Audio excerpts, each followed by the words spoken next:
The dignity, daring, and devotion of the American military is unrivaled anywhere in history and any place in the world. As our brave warriors have shown us from the nation's earliest days, in America we are the captains of our own fate. No obstacle, no challenge, and no threat is a match for the sheer determination of the American people.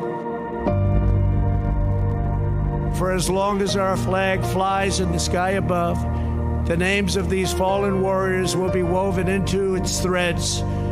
For as long as we have citizens willing to follow their example, to carry on their burden, to continue their legacy, then America's cause will never fail, and American freedom will never, ever die.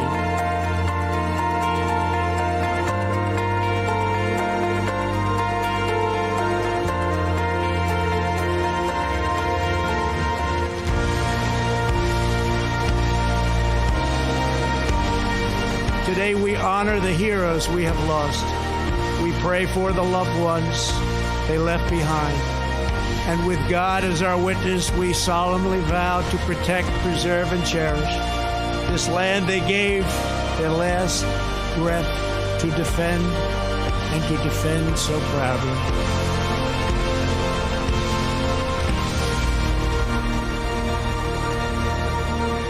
God bless our military. God bless the memory of the fallen. God bless our Gold Star families. And God bless America. Remembering the Fallen with your host, Beau Davidson, starts right now. Welcome to Remembering the Fallen, a Memorial Day weekend special for Real America's Voice. I'm your host, Beau Davidson. Behind me, you can see thousands upon thousands of white headstones, each signifying the sacrifice of an American soldier. I'm here at South Florida National Cemetery, which is the final mortal resting place of about 45,000. It is Florida's equivalent of Arlington National Cemetery. And as I survey these solemn graves, which reach as far as the eye can see, you can't help but feel the gravity of sacrifice. Each soldier has their own story, how they grew up, how they joined the military, and ultimately how they died as a result of their bravery. We live in a time when we don't see massive casualties of war. So when you come to a place like South Florida National Cemetery, it is a wake-up call to understand just how many soldiers lost their lives protecting the freedom that we have today. If you've ever been to a Titanic exhibit, oftentimes they will give you a journal that details a particular passenger on the Titanic, their backstory, and ultimately whether they lived or they died. But in this cemetery, we don't know each soldier's individual story necessarily, all the family that he or she had, their goals and their dreams, and maybe even what happened to them. But unlike the Titanic exhibit, we don't wonder whether they lived or died. These headstones are reminders that they lost their lives protecting the country that they loved. Each casket laid underneath this earth is proof that their bones rest on the very hallowed ground they sought to protect. And when you see soldiers salute these graves or caskets, these soldiers understand that their fate could one day be the same. That is the oath that they take. It is a full-time effort to protect this country from enemies foreign and domestic. And surveying this landscape reminds us that freedom has a price. I'm sure you've heard the phrase, freedom isn't free, and that remains true. Today, I will try to take you on a journey regarding the history of Memorial Day, its significance, and I'll speak with guests who will express what the day means to them based on their own unique experiences. And just as importantly, how honoring the memory of those fallen has directed a new charge to create a lasting legacy so that no soldier's sacrifice is ever in vain. The history of Memorial Day is one that bears distinction from Veterans Day. Brevet Lieutenant Colonel Edmund B. Whitman stated in 1868, "That nation which respects and honors its dead shall ever be respected and honored itself." In the aftermath of the Civil War, northern and southern communities began decorating the graves of soldiers on what were known as springtime decoration days. on May 5, 1868, the Grand Army of the Republic, a powerful organization of Union veterans led by Major General John Logan, issued General Orders Number 11, or the Memorial Day Act. This formally established Memorial Day as a decoration day on which the nation would remember its war dead and decorate their graves with flowers. The ladies of Columbus, Georgia, lobbied for a clearly defined Memorial Day on which to place flowers on the graves of Civil War soldiers in 1866, and that seems to be where the first gathering actually was. The ladies' idea came from the fact that their city cemetery was in disarray, and they wanted to set aside a day to be observed and handed down through time as a religious custom of the country to wreathe the graves of the fallen. Their chosen date was April 26, 1866. General Logan was aware of these memorial efforts, and even one of his soldiers recounted a story of a German soldier who described how it was customary to visit cemeteries and place flowers on graves. And it was General Logan's wife, Mary, who visited a southern city's memorial activities that caused her to suggest this idea for her husband, who codified it in his general orders, making it a national responsibility. And while there may be debate about the day's origins and which community was first, it stands to reason that the bigger significance is the fact that so many Americans, Union and Confederate, North and South, black and white, male and female, all wanted to commemorate the dead. However, I do think we have to credit many women for their initiative. The first National Decoration Day took place on May 30th, 1868, at Arlington National Cemetery. That program included remarks by General, Congressman, and future President James Garfield. It featured a recitation of the Gettysburg Address and the Star-Spangled Banner. General Logan's order stated, quote, "We should guard their graves with sacred vigilance. Let pleasant paths invite the coming and going of reverent visitors and fond mourners. Let no neglect, no ravages of time, testify to the present or to the coming generations that we have forgotten as a people the cost of a free and undivided republic." In 1873, New York was the first state to officially recognize the holiday. A congressional joint resolution was approved in 1950 requesting a proclamation and a day of prayer for permanent peace. Lyndon Johnson made a proclamation in 1966, and the Uniform Monday Holiday Act, enacted in 1968, designated Memorial Day as a national holiday and moved it from May 30th to the last Monday in May. In recent times, the 2000 National Moment of Remembrance Act established a White House commission urging citizens to give back to their country, which provides them so much freedom and opportunity. It also designated 3 p.m. on Memorial Day as a moment of silence. So as you and your family enjoy the freedom that this holiday represents, remember this history. And women and men across all this great nation had the impetus to honor the nation's fallen heroes, and that it literally took an act of Congress to create Memorial Day as a national holiday. And of course, you will see American flags donning the porches of homes throughout towns across this great country. Maybe you'll even see some folks with patriotic attire on, especially the older generations, what they call the greatest generation. What I think is unique about Memorial Day is that it sprung from honoring the fallen of the Civil War, not the Revolutionary War, which distinguishes it from our Independence Day celebration on July 4th. The Civil War caused so many American casualties that the great poet Walt Whitman said, "Future years will never know the seething hell and the black infernal background, the countless minor scenes and interiors of the Secession War, and it is best they should not. The real war will never get in the books." As America entered global conflicts like World War I and II, of course, Memorial Day came to expand its honoring of the fallen. Regardless of what you do on this particular weekend, which usually involves some sort of rest and relaxation, it's important to remember why you are able to enjoy that type of freedom. It's because of these white graves all around me and the stories that each one of them tells.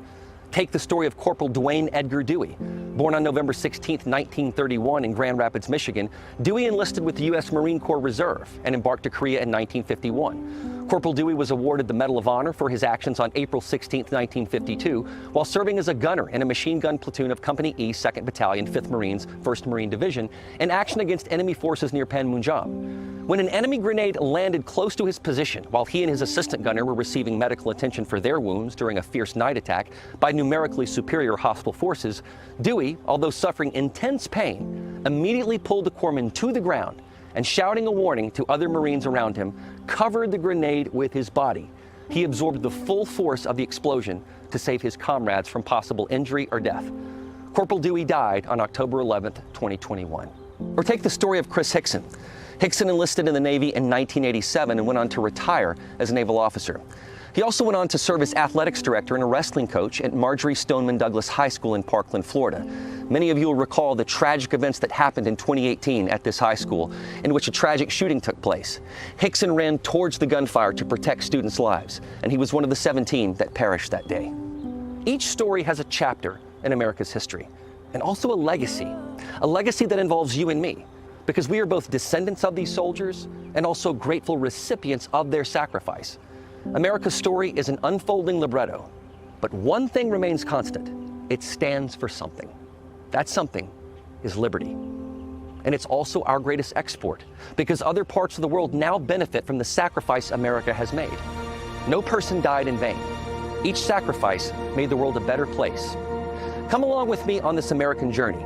We'll be right back with our Secretary of Veterans Affairs, Doug Collins. We'll be right back with more of this Memorial Day special right here on Real America's Voice.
Our military.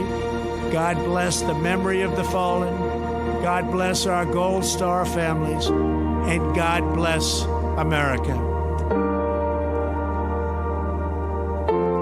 Welcome back to Remembering the Fallen here on Real America's Voice. Welcome back to this Memorial Day special, where we remember the fallen and honor their sacrifice. Someone who understands these issues and words perhaps more than most is our very own Secretary of Veterans Affairs, Doug Collins. As a U.S. Air Force Reserve chaplain, Secretary Collins has ministered to our service members since 2002. He completed a deployment to Iraq in 2008 and remains a colonel in the U.S. Air Force Reserve. Secretary Collins, thank you so much for taking time out of your schedule today to speak with me about Memorial Day. I'm glad to be with you. Well, Mr. Secretary, firstly, we'd like to make the distinction between Memorial Day and Veterans Day, but inevitably, Memorial Day operations heavily lean on your department and its oversight of national cemeteries.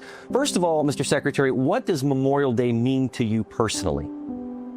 Well, it means a lot, because it means those who gave, as President Lincoln described, that last full measure of devotion to our country. They gave all. They fulfilled the commitment that they made when they raised their right hand and said that they were willing to fight and unfortunately lose their life for this country. I think it's something that we should never take for granted. And for me, especially the VA, we have the distinct privilege and honor of being, for many of those, the last place that they are resting in our cemeteries. But also, it's one of those things, as you said, we need to very much distinguish between Memorial Day and Veterans Day. Veterans Day, we get to serve, we'll celebrate all who serve. But on Memorial Day, it's a very special time in which we dedicate our commitment to those that gave all for this country, to commit to ourselves that will continue to fight for this country just as they gave. Absolutely. Well said, sir. And Mr. Secretary, as I mentioned, your department oversees a great degree of the military commemorations that will happen over Memorial Day. When you look out at the vast hills of graves at a place like Arlington National Cemetery, what do you think about? I think about the stories. I think about the stories behind them. And I think this is the one thing that I want Memorial Day to always be about is, yes, it's we've unfortunately secularized it into the start of summer and school getting out and everything else. But to those families who have loved ones, and especially in the last 20 years, our GWAT generation who have lost loved ones, those missing places at the table are still real. Those missing ball games for parents who are not seeing their kids grow up or go to the prom or go to graduation, those are still very real in their minds. So for me, it's the stories behind it and just seeing how normal, average people in America who stepped up when the nation called gave their life in that service. So it's just something, I think when you look at those gravestones, when you look at the times, I often say this a lot when I've been a pastor now for a number of years, and I always used to say at funerals, we see a birth and we see a death date on these stones, but it's not those two dates that we should remember the most. It's what is in the middle that we should remember, and that is the dash or the space in the middle, because that actually represents the life that was lived. The dash is so important. That's absolutely right, Mr. Secretary. And I actually wrote a song about that, so I'm so glad you brought that up. You mentioned your work as a pastor. I'd like to focus for a moment on your past work as a chaplain to the military. Soldiers see a great deal of injury and death, and it has been your job to minister to these individuals. What do you say to comfort those who have lost fellow brothers and sisters in battle or on patrol? Well, I think it's a matter of how each are dealing with it. Some people will, go inside themselves. They'll just internalize it. They don't want to talk about it. You need to get those people to a place in which they're not hindering themselves or hurting themselves by bottling up too much. You got some who are very emotional. I think one of the biggest questions I've always gotten in over the years, not only in civilian pastorate, but also in the military and overseas and deployed, was the question of why comes up. And it's this, why did this happen? Why did my buddy happen? Why did she die? Or why did this happen? And I try to turn them to a different question. It's not why, but what. Too many times we'll ask why, and there's not going to be an answer to why, but what? What do we do now? What after this event can we do now? What is going to be our next step is where I try them to focus, because too many times in grief you can get stopped or paralyzed in the moment. And what I'm trying to do is connect them to away from the why, which will take time to answer, but to the what of what they can do next. And that's a great response. I'd never thought about it that way, but people often question why. I mean, I think that's a reasonable question to have, but the what and what you do after is incredibly important. Some of those headstones that we see, sir, in cemeteries involve deaths of soldiers to suicide. While Memorial Day honors those who have paid the ultimate sacrifice, how do we create a better country where veterans can live the rest of their lives without creating headstones much too soon from suicide? Yeah, there's many of those that are death by suicide or painful reminders of a long injury that happened when they were serving for many of them, and there was a culmination of not feeling that they had hope or they didn't see any future. We've got to do a better job of welcoming people. We've got to do a better job of understanding that PTS and traumatic brain injury and other things, and just a general nature of being in the military and what you see and how you go about it is something that in our society we should actually do more to just, sometimes it's a matter of just talking to people. It's a matter of a cup of coffee. It's a matter of saying, hey, I hadn't seen you in a while. How you doing? So all the veterans out there and all the people who served, I encourage you, reach out to your buddies. If you've not talked to them in a while, give them a call. Just say, hey, how you doing? It doesn't have to be a confrontational thing. It's just keeping up, just as you would when you were in a unit. Everybody is accounted for. We got to make sure that our veterans, both civilian or helpers and those who have served with each other, are making sure nobody's left behind outside of the military as well. Yeah, Mr. Secretary, I was in Publix the other day, and I saw a guy who had his Vietnam apparel on, and I talked to him for a little bit, and he started talking about Agent Orange. He said, I don't want to hold you up. I said, no, you're not holding me up. I mean, if we can't take a couple minutes out of our day to talk to someone like that who endured being spit upon when they came back, they deserve more than that. So I completely agree with your sentiment, and I think people need to get to know veterans more than just saying thank you for your service. Well, Lieutenant Colonel Edmund Whitman said, that nation which respects and honors its dead shall ever be respected and honored itself. In your estimation, sir, do we respect and honor our dead and in turn command respect and honor ourselves as a nation? I think we could always do better. And I think it's something for those that served and for those of us who have lost loved ones or friends that we know of. I think it's something we can continually strive toward. It's an interesting part. We are the nation in the world that does strive. We tried to leave no one behind. We still remember our POWs and MIAs, which will always be there until last accounted for. I think those are the kind of things that we need a reminder of. But sometimes, look, it is honest, and time will fade and memories will fade, and it's not as prevalent as it was maybe a few years ago. But remembering those in these monuments, remembering these in the cemeteries that you pass, especially our veteran cemeteries, these were folks who served. Many of them died in the action and combat. They're there because they fought for something bigger than themselves. And I think that's the bigger reason that we need to do, is living for those who died. Yeah, we can always do better, that's for sure. Mr. Secretary, now that you are running Veterans Affairs, has it changed your perspective to oversee that department and what that means in terms of how we honor our fallen, since even in peacetime, we still have service member casualties? Oh, yeah, it does. I mean, I think it just makes it more personal to me. I'm often said, and I've had several veterans talk to me about it. I always talk in terms of my veterans and my employees here, because I personalize it, because that, for me, makes it very real. So the veterans, I don't care if you're serviced by the VA or not, you're still a veteran. To me, you fall under the VA, whether you take our services or not. So it's very important for me to look at it from a perspective of how do we continue to engage the veteran community and engage the veteran families, survivors, caregivers as we go forward. And especially in the part that you mentioned, and from our National Cemetery Administration, where we actually, I love their motto is we have one chance to get it right. And for those family members and loved ones who come to that cemetery for their loved one, whether they died in service or in active duty, or they died, many, many years later, it's still a very act of giving and an act of sacrifice that they have given to this country. And for us, it's our chance to make sure that dignity is preserved, and that, basically respect for what is done for this country is never forgotten. Yeah, and that's why the subtitle of this special is called Remembering the Fallen and Honoring Their Sacrifice. Sir, lastly, if you could impart one sentiment to those who are watching today in terms of, as a nation, how we should treat Memorial Day and what our thought process should be like, what would you say?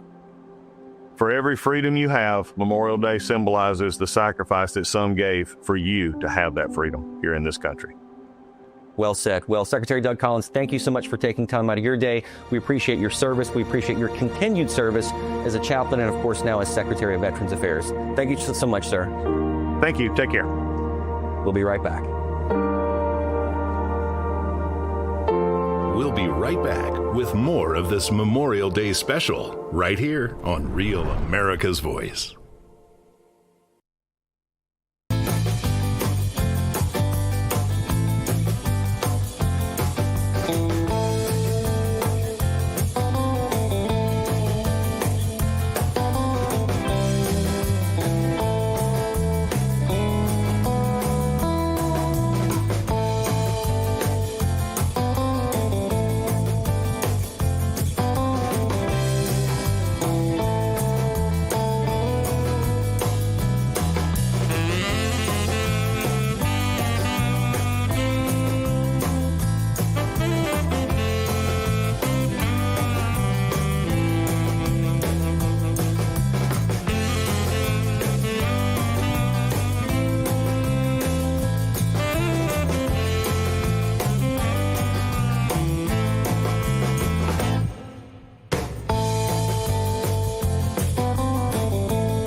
bless our military. God bless the memory of the fallen. God bless our Gold Star families. And God bless America. Welcome back to Remembering the Fallen, here on Real America's Voice. Welcome back to Remembering the Fallen. My next guest understands Remembering the Fallen all too well. Mark Geist, also known as Oz, is a member of the Annex security team that fought the Battle of Benghazi, Libya in 2012. He joined the Marines in 1982 and served in a newly formed Marine cadre program as an anti-terrorism instructor. He is credited with saving the lives of more than 25 Americans at our embassy in Benghazi, where he worked as a security contractor, and is also the co-author of the book 13 Hours, the inside account of what really happened in Benghazi. Oz, it's great to have you with me today, and first and foremost, thank you for all you've done. Hey, Beau, thank you for having me on, and thanks for recognizing this wonderful day that that's coming up. Absolutely. It's so important that we remember it. And I know it's called Memorial Day, so we must memorialize those who came before us and who lost their lives. Oz, before we get into the specifics of some of what you experienced, I'm sure that Memorial Day probably has a certain personal significance to you because you have protected Americans in some very dangerous places and no doubt had to see fallen brothers and sisters. What does Memorial Day mean to you? You know, I think in not only what I've experienced, but what my family has. I had 3 uncles that were during Vietnam in the military, and I had my grandfather, who was probably my hero. He was a tank commander in World War II. And, you know, he served in North Africa. He stayed all the way through to the occupation of Germany, had 5 Purple Hearts, a Silver Star, 2 Silver Stars, and 2 Bronze Stars. So, you know, Memorial Day's always been something that's very significant in our lives as a family, and as you said, me personally. Yeah. Well, Oz, a lot of your work in the military has been in protecting people, dignitaries, officials, and even prime ministers. As we reflect upon those we have lost, you've been able to protect many who were saved. What do we need to know about what is at stake when it comes to preserving our American way of life? You know, it's everything. You know, this is the anniversary of our military for 250 years, the Marine Corps birthday, the Army, Navy. You know, we've been around for that long, and we've fought for this country and the values that make this country what it is, that have really been emboldened into our Constitution by our forefathers. And we need to always turn back to that and look to that as our guiding principle of what this country should be and how we should be addressing the future.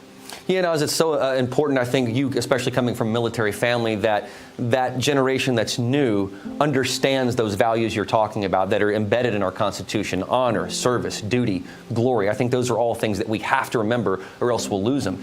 And I'm sure that many of our viewers have seen the movie 13 Hours, which tells the true story of what you faced in the attack on our embassy in Benghazi. That's a great example of what I mentioned when I say that we are always under attack in some form, militarily or even psychologically. What did you take away from your experience in those harrowing 13 hours? You know, it's about brotherhood. It's about the guys and gals that you fight with and that you protect to your left and right. And it's about doing what's right. You know, it doesn't matter what is maybe you're told or what they want to present to you, but you have to do what's right for the people that you're serving with at that point in time. And you know, we're protecting American diplomats, American people that work for the CIA, you know, all kinds of different people that are working and doing the mission for America. And it is so important that we focus on that and make sure that we do what is necessary to bring them home. Oz, you were credited with saving at least 25 lives that very day. But of course, our ambassador and 3 other souls perished in that attack. That is, I think, a microcosm of the attacks that we face. And still, we live in a relative time of peace as Americans. A soldier that enlists, like yourself, has to understand that he may lose his life. Is that the sacrifice that you were willing to make when you enlisted? It was. You know, I understood that one from stories and from you know, being raised by veterans and understanding what that was. I can remember, you know, my uncle taking me to the VFW hall and encountering those people that had given so much, whether they had volunteered or whether, that was, a lot of them were in during Vietnam that were drafted. And, how important it is to understand and pass on those traits to our youngsters, whether that be by standing and putting your hand over your heart for the American flag, saying the Pledge of Allegiance in our schools, bringing back those things that have built the young men and women of this country for so many years, to give them the patriotism and love for this country. Yeah, as we look at those graves that we see there on the screen with the American flag draped over them, I'm sure that perhaps you visit graves of friends of yours that lost their lives protecting our country. Many military graves aren't very special looking aesthetically. I spent some time at the South Florida National Cemetery, and they're all kind of identical, but they're numerous. They're as far as the eye can see. And they don't necessarily have big obelisks or beautiful marble, but yet that headstone tells the story of somebody. Do you believe, Oz, that we do enough as a nation to honor those fallen? I don't. We have a month for everything else. Why don't we have a month for our veterans and the families that support them? Because they're the ones that really deal with us when we come home. They're the ones that support us, and they're the ones that we depend on and fight for those rights for our spouses, our children. And, they need that recognition and understanding just as much as we as veterans do. I never thought about that, Oz, but you're so right. Having a month would be a lot better than one day. And we do it for other things. Why wouldn't you do it for the people that sacrificed their lives? Oz, when you see folks out celebrating Memorial Day by, cooking out, going to the lake, enjoying themselves, as they should, do you take some solace in the fact that Americans can do this so freely and peacefully because someone else was willing and often did lay down his or her life? And that's exactly what it boils down to. We can do what we do in this country. We can be the greatest country in the world. Are we free of flaws? No, we all have our own flaws. We as a country have our flaws, but I've been to probably 40, 50 different countries in my life, and no matter what, this is home and this is where freedom begins, and everybody wants to come to this country for that freedom. And they should have that right to come here as long as they do it in a way that is legal and through the right procedures. Do you think, Oz, when you see some of the younger generations, you mentioned it earlier, whether it's protesting in favor of Hamas and Gaza and things of that sort, does it pain you to see that? Because I know we do have a right to speak in this country, of course, as we should. But some of these younger generations, I feel like, are taking it upon themselves to take up causes that are kind of anti-American. How does it make you feel? I got to be careful what I say because, I support their right to their freedom of speech. I mean, that's what I swore to do when I put my hand in the air and took the oath to join the Marine Corps. And that I hold that dearly for anybody and everybody. But at the same time, if you want to protest, you can protest, but do it peacefully and understandably. But that doesn't mean I have to like it and agree with what you're saying. And it's not that I ain't going to hold you accountable for what you do and for what those that you're protesting for do as well. Well, Oz, we know the what, which is Memorial Day. We know the why and the who, which is to honor the fallen and their sacrifice. But what about the how? How do we best honor these people in terms of education and a lasting legacy so that nothing and no one is ever forgotten? I think it's something as simple as every town, every county has a cemetery. I started this when I was with my children when they were young. Is on Memorial Day, our thing is to go and put flags on the tombstones of the veterans that are buried in those towns that have that just nondescript, non-military maybe, and sometimes doesn't even mention it, but those in the town, those in your area know which ones are and are not. But that's a way to just start that conversation with our children as to what those sacrifices are and what those people who did so much for this to give us so much of what we have, and why they've done that. And it opens up that conversation with our children and gives them that solace and understanding of why we are the greatest country in the world. I think that's a great idea, Oz. If every family could just take some time to go lay an individual flag at a headstone in one of these cemeteries because there's so many of them, thousands upon thousands. And if you planted a flag at one of those headstones, you could look up that soldier and find out who they were, what they did, what their service was. And I think that's a story that should be told because there's so many of them and it's so vast that how could we know all of their stories? But if you planted it, like you said, at one, you might at least know for that one day what that one soldier did in terms of their commitment and their sacrifice. Well, Oz, it's been a pleasure speaking to you. And thank you, like I said, for all you've done, saving those 25 plus lives and what you continue to do today, especially in protecting children. Thank you so much, Oz. Thank you, and God bless. God bless. We'll be right back. We'll be right back with more of this Memorial Day special right here on Real America's Voice.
Our military.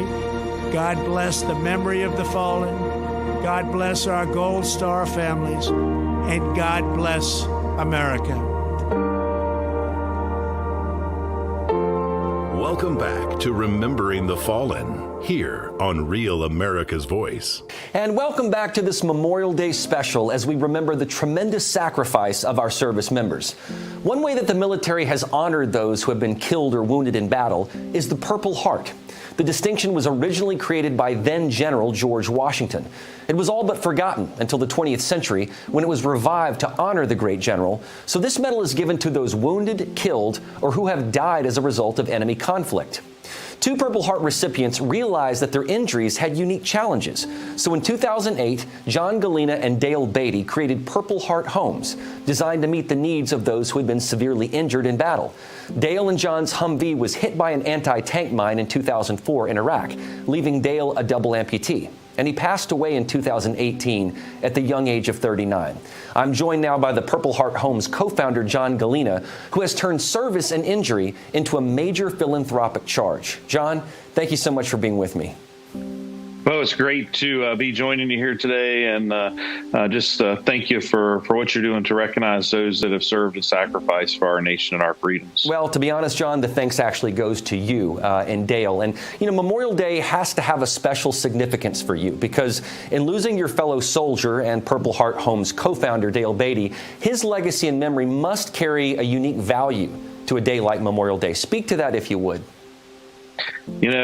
People oftentimes talk about the camaraderie that veterans share and the idea that, there's this bond that's unique. There truly is no way to describe it. When you train with someone, when you live together, you eat together, everything is together. And then suddenly, without thought, those people are just gone. And so it creates this idea, this desire to ensure that, their memory is not forgotten. And whether that's, helping support the family, or whether that's helping support, our other brothers and sisters in arms, you want to make sure that, the goodness that they brought into the world is not forgotten. John, what was Dale like? Just in a couple of words, what are your best memories of him? He was a really funny and witty guy. He had a great sense of humor with kids, would oftentimes go to elementary schools and give presentations on days like Memorial Day.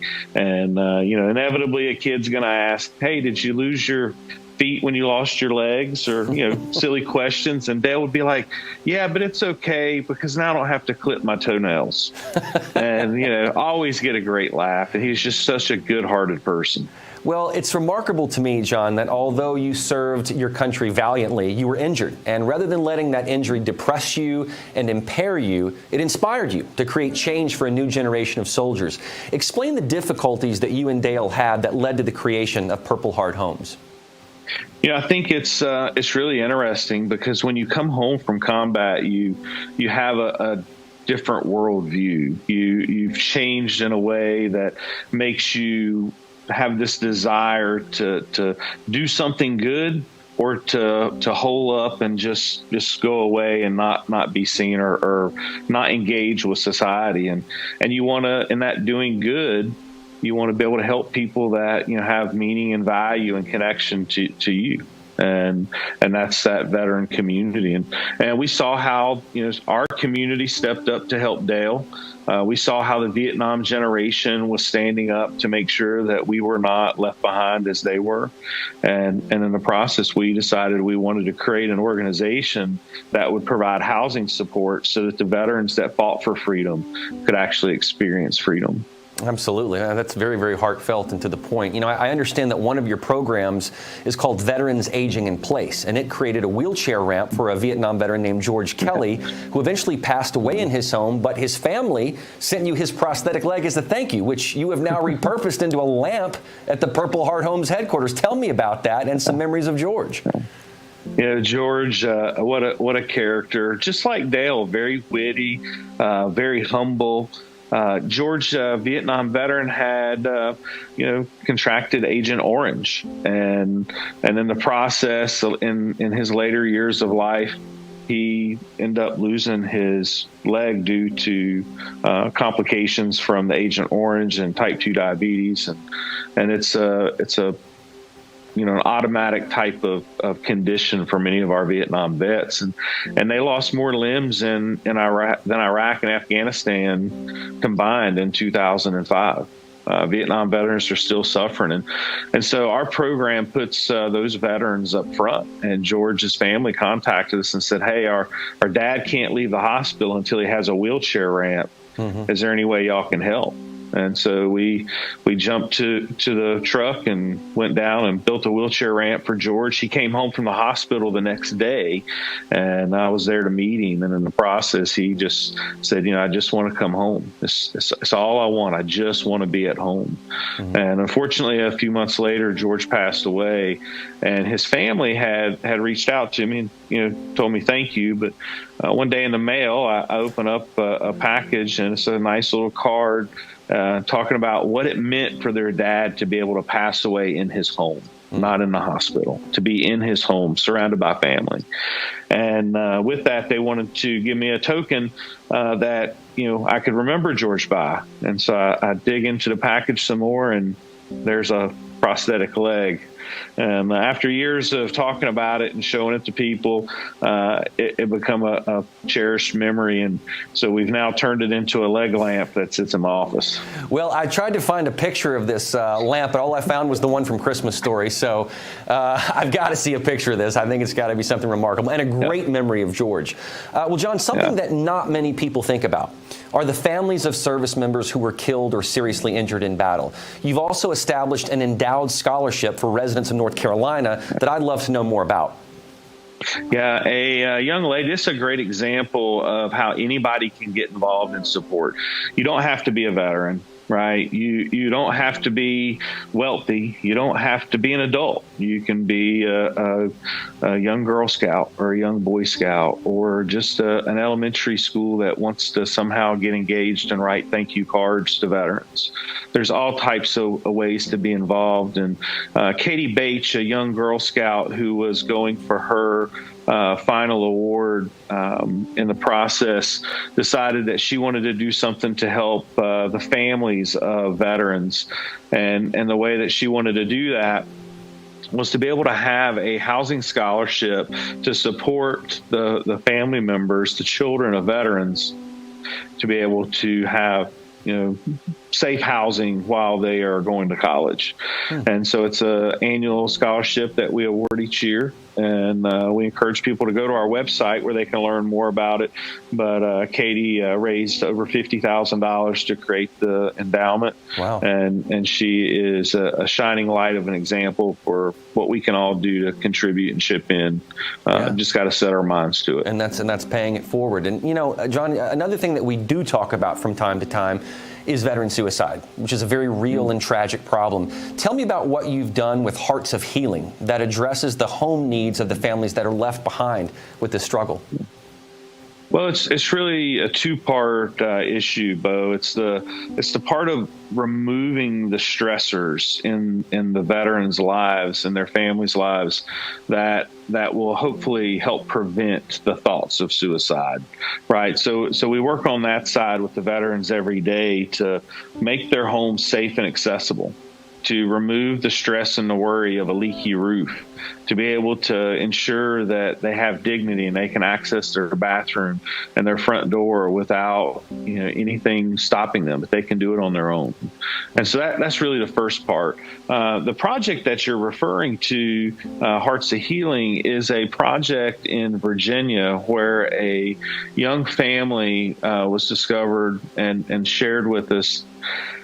Basically, two twins were orphaned when their father, who was a veteran, not only committed suicide, but before he did, he killed their mother.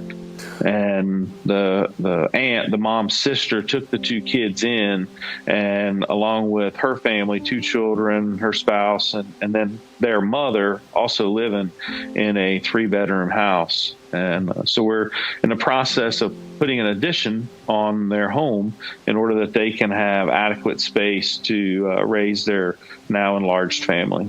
Wow, that's tragic, but again, tragedy into motivation and inspiration. That's what I'm seeing, what you've done, which is so motivational to me. And John, I know that Dale was likely not the only soldier that you lost during your time in the military service. Given that this is Memorial Day, tell me about some other military members close to you that have passed away and what their service means to you. Beau, it's really it's interesting how it works, and I know that all the listeners can relate that two veterans that have never served with one another suddenly see each other and there's this immediate bond.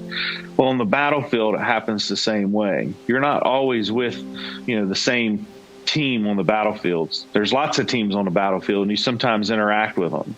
And with that, for me, one of the interactions that I had was a convoy that was attacked, and I was a part of this convoy with another unit that I had not served with or had not trained with. Mm-hmm. And a young man that had been on the convoy with me had just arrived in country that very first day. And a piece of shrapnel struck him in the head, and he's dying in my arms, bleeding. First day, no rhyme or reason. Mm-hmm. But there's this immediate bond and connection. And again, he, like so many others, great men and women, have signed on a dotted line, payable up to their life. Yeah. And we, as citizens that benefit from that, not the government doesn't benefit from it. We, the people, benefit from it. We have to make sure that we remember their life and their legacy and their contribution. Yeah, I think as people look out, especially watching that, we'll see Arlington National Cemetery, and each white headstone represents an individual with an individual story and an individual sacrifice. I mean, collectively we talk about it, but each individual soldier has that story. Finally, John, how can people get involved with Purple Heart Homes on the volunteer side, or maybe if perhaps someone knows of a wounded veteran in need of this type of assistance? Well, Beau, let me first tell you again, thank you for helping put the word out and what you're doing to honor those that have sacrificed for our freedoms. And I think that's really the key, right, is that we put some action to it.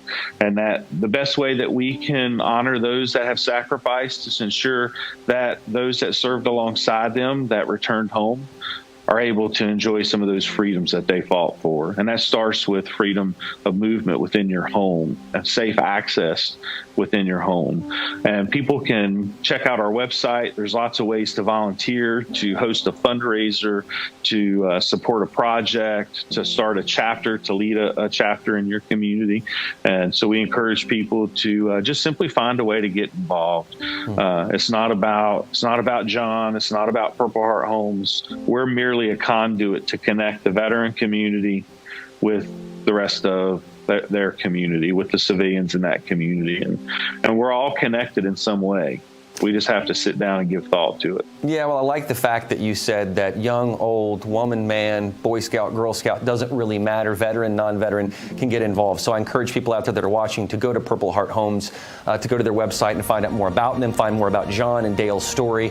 And as you said so appropriately, honor their sacrifice. John Galina, thank you so much. Yeah, thank you, Beau. We'll be right back. We'll be right back with more of this Memorial Day special right here on Real America's Voice.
God bless our military.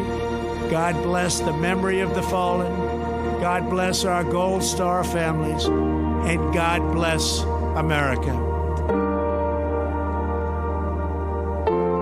Welcome back to Remembering the Fallen, here on Real America's Voice. Welcome back to Remembering the Fallen, a special in which we honor the sacrifice of American military heroes.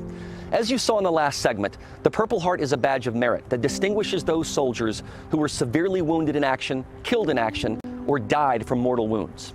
Here at South Florida National Cemetery, there are many recipients of the Purple Heart, including Staff Sergeant Juan Rivadeneira and his buddy, Corporal Jorge Velasquez, who both have Bronze Stars and were killed in action in 2010.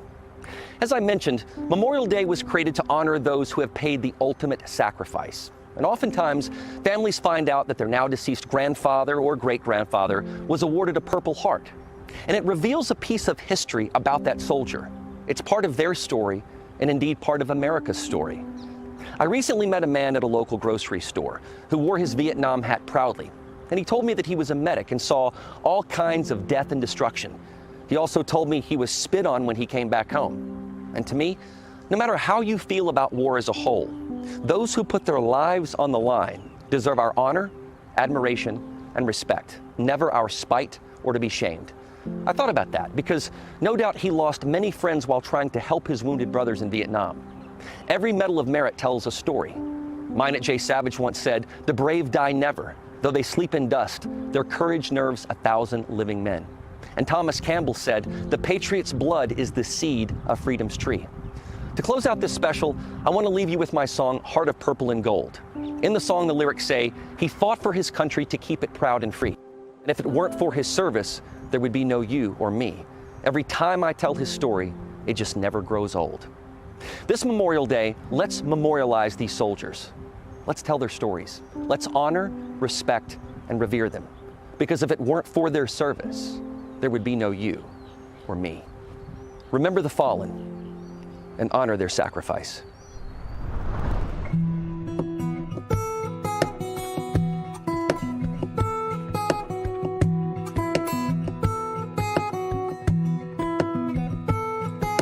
He opened that little box with eager eyes. He couldn't wait to see what was inside. He held that shiny medal from WW2, flipped it round and said, "Hey Ma, that's my name too." She said, "Your grandpa fought in places far, far away, and though you never met him, he loved you just the same." He said, "Mama, what else was Grandpa like?" Well, he fought for his country to keep it proud and free. And if it weren't for his service, there would be no you or me. Every time I tell this story, it just never grows old. He had a heart of purple and gold. Well, your daddy felt just like your grandpa did. When Vietnam came looking, he never hid. He don't talk much about it, 'cause that's not what men do. But a tattoo of Old Glory and his scars tell the truth. The bullets flew around him like horizontal rain, and because of his courage, his men made it out that day. And angry people said, "Why'd you have to fight?" He said he fought for his country to keep it proud and free. And if it weren't for his service, there would be no you or me. Every time I tell this story, it'll never grow old. He has a heart of purple and gold. Well, Mom, I write this letter from camp. I wish I could tell you where, but I can't. I've met so many guys from Maine to Tennessee who love our great nation just as much as me. But Mom, we got attacked on patrol the other day, and I lost a lot of brothers, and I'm in a lot of pain. So Mama,